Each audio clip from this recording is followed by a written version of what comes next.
sir. Papunta na ako. Sir, ready mo na, sir? Papa, stay on him. Don't lose sight. Hindi mo mahabang sa akin! Derechahang sinabi ni Andres kay Greg na kahit hindi niya sabihin ay alam niyang kasalanan niya na nakawala si Kenji, lalo't kargo niya ito.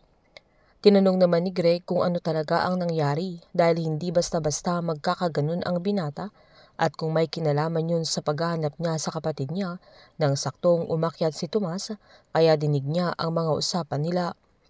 Pinaliwanag ni Andres na alam niyang matagal na siyang naghahanap sa kapatid niya na ang dami na niyang sinakripisyo at umasya pa din siya, pinaasa din niya ang lola niya pero bigla na lang niyang malalaman na patay na pala si June. Nagulat naman si Greg sa sinabi ng binata kaya tinanong na kung confirm na yung informasyon na nakuha niya.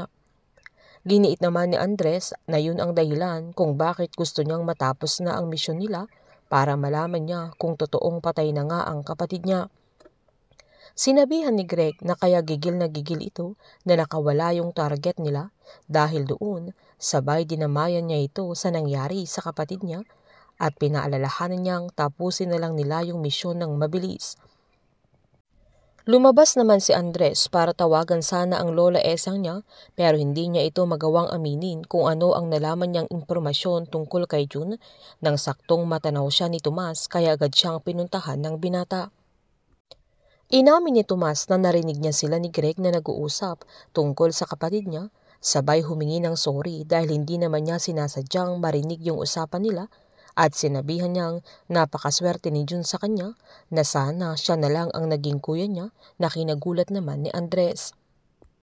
Tinanong ni Andres kung may kapatid din siya na agad namang sinabihan ni Tomas na mas matanda sa kanya at hindi sila close na noong huling nagkita sila ay pinamukha pa sa kanya ng kuya niya na huhututan niya ito lalo't naging basagulero din siya kaya ayaw din niyang ipilit yung sarili niya sa kanya. Sabay sinabihan niya si Andres na mas humanga siya sa kanya nang malaman niya ang tungkol sa kapatid niya at siya ang tunay na tarsier na isang endangered species dahil konti na lang yung mga katulad niya sa mundo. Sabay yayakapin sana niya si Andres pero inawat nito at sinabihan niyang sinusumpong na naman ang kalukuhan niya kaya agad namang sinaad ni Tomas na kung hindi niya kailangan ng yakap ay siya ay kailangan niya ng yakap mula sa isang kuya kaya hinila ni Andres sabay inakbayan niya ang binata. Habang nakarating naman na sila Miguel sa bahay na sinabi ni Andres na pwede nilang pagtaguan kaya mas kampante na si Miguel dahil mas ligtas na ang kanyang mag-ina sa lugar na yun. Habang nilapitan naman ni JB si Greg para tanungin kung nagkausap na sila ni Max, kaya tinanong ni Greg kung tungkol saan at kung ano ang kailangan niyang malaman. Pinaliwanag ni JB na malapit nang makabalik sa serbisyo si Max dahil nakahanap siya ng koneksyon at masaya siya para sa dalaga na ang galing-galing niya, kaya sinabihan ni Greg na gusto din ito ni JB na mangyari sa kanya. Nakiusap naman si JB na baka pwede nilang gawan ng paraan lalo't nabanggit na noon ni General Nobilia na kaya niyang lakarin at may naipon na rin siyang malaking pera. Sinabihan ni Greg na hindi yun ganun kadali na alam niyang gusto niyang gawin yun para sa ama niya pero kailangan niyang mag-antay. Pinaliwanag naman ni JB na mahina na ang airpot niya at kung hindi nila gagawa ng paraan ay kailan pa makakalabas sa kulungan lalo't nauubusan na siya ng panahon. Pinaalalahanan naman ni Greg na bata pa siya at kailangan niyang antayin kung ano ang para sa kanya dahil kung talagang para sa kanya yun ay darating din ang pagkakataon. Habang nang makatulog na si Mickey ay sinumbat ni Christine kay Miguel na malaking gulo ang dinala niya sa buhay ng anak niya na hindi ba ito naaawas sa bata. Pinaliwanag naman ni Miguel na hindi siya perfect pero sinusubukan niyang maayos ang buhay niya na agad namang sinabihan ni Christine na hindi deserve ni Mickey ang ganong klaseng buhay.